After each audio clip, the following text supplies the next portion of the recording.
You'll be already familiar with the ABCDE model that we talked about in the first part of the program. And I'd like to just look at this briefly again to look at how this can be a part of our emotional intelligence toolkit. So let's say I'm driving to work one day and I get to this one particular intersection on the way to work.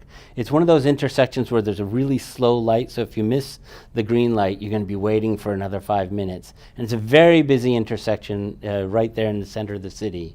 So I'm waiting and I'm waiting and I'm waiting. It's nearly my turn to go through the intersection.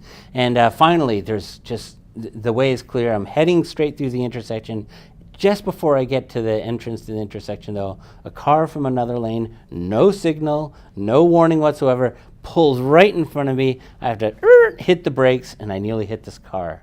Now, that's the activating event. That's A in this situation. The C, the consequence of this situation, might be a number of things. I may get out of my car and start yelling and screaming. I can get in my car and pound on the steering wheel. I can go over to his windows and pound on his windows. Or I can put on my headset and call work and tell them I'm going to be a little bit late, or put on some soothing music. There's a number of different consequences that could come up as a result of this activating event. In between these, as you recall, after the activating event, there's the belief I have about this situation. So the question we want to ask is, what causes my consequence reaction? Is it A, the activating event, or is it B, the belief I have about this situation? One of the things we really want to do in terms of emotional intelligence, of course, it is belief.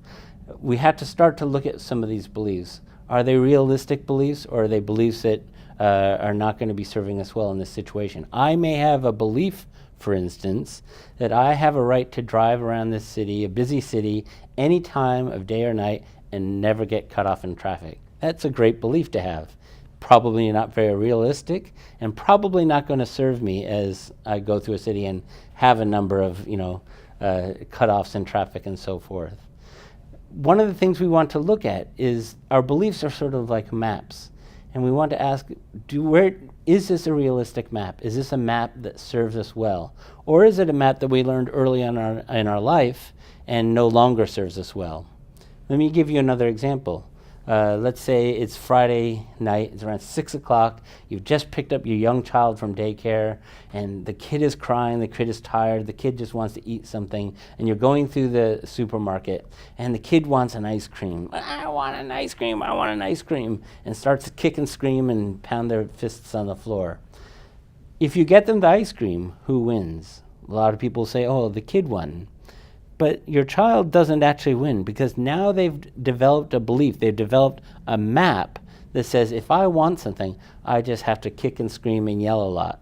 That might serve you in certain situations, but it's probably not going to be a map that serves you well in an adult world. And so we have to start questioning, and we have to sort of become a detective for some of the beliefs that we have and ask, does this really serve us well, as a major part of what we do with our emotional intelligence, particularly around self-awareness. What are some of the mental maps I have? What are some of the conditioned patterns or beliefs that I have? What are some of the mental models I'm operating under? And do they need to evolve? Do they serve me well? That ability to work with our map and understand how our map works or doesn't work is the dispute, this D in this model. And so then we can evaluate whether this is actually the right map for us.